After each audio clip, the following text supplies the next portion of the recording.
Tapos sa kasamaan ni Mitena dito, ipapamalas ni Terra na ang pagmamahalang siyang pinakamakapangyarihan sa lahat.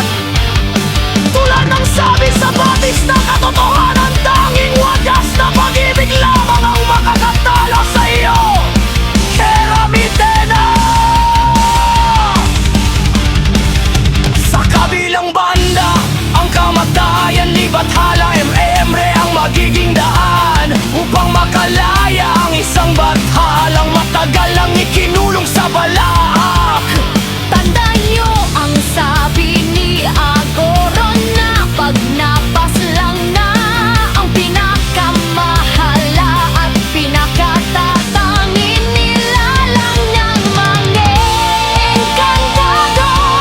Mabubuhay tayo at maghahari ng walang hanggan. Sino ba ang tinatanggi ng mga engkantado? Walang iba kung hindi ang bathalang Emre na kanilang sinasamba. Sa bagong batalang ito magmumula ang itim bariyante na kasing lakas ng mga brilyanteng ipinanggay Emre. Anang bathalang palong kay Cassiopeia. Nabanggit ni Miss Suzette, Doktolero na may isa pang brilyante na kasing lakas ng mga brilyante ni Emre at dito na sa batalang ito marahil manggagaling ang brilyanteng tinutukoy niya. Ito ang magbubukas ng panibagong yugto sa mundo ng Encantadia. Naiyak ako sa episode na to, makapanindig.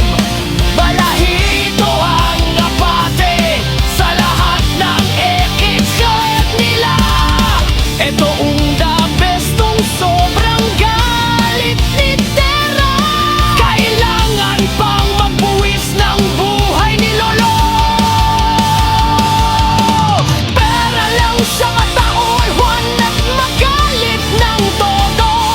Pero si Kami ay delikarong malaking bantaso ng ataro. Kailangan niya mapati si Kami kasi for sure isusunod ni Kami si nanay mo na. Ay talaga ba, Mitena?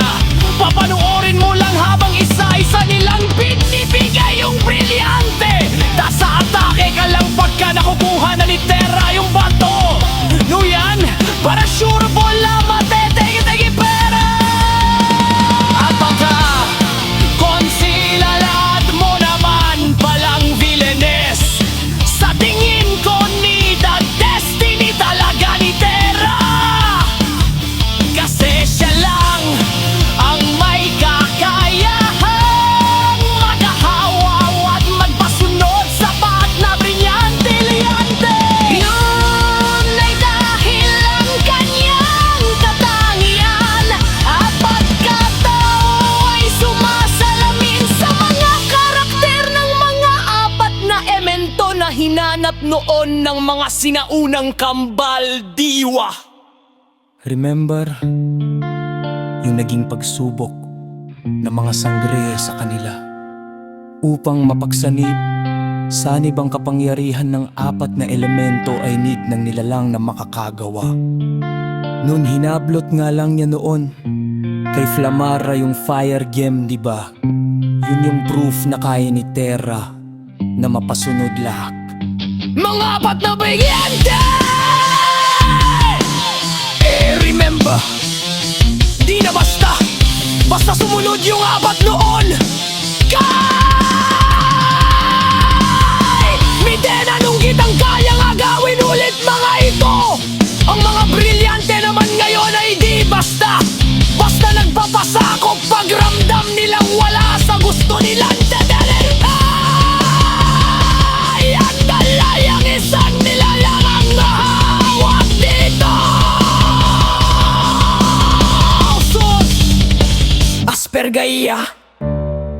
Hindi talaga siya destined na maging tagapagmanang brilyante ng lupa. Kasi look at her character sa mga nagdaang episodes. May tendency na maging rebleles ang puso niya. Hindi naman siya Hatorian. Ito pa, remember, bukod kay Terra, si Minea at Cassiopeia lang ang nakahawak. Naknapak na brilyante. Dahil malambot ang mga ngapuso nila. Hindi sila basta nagkakaroon ng galit sa puso. Just like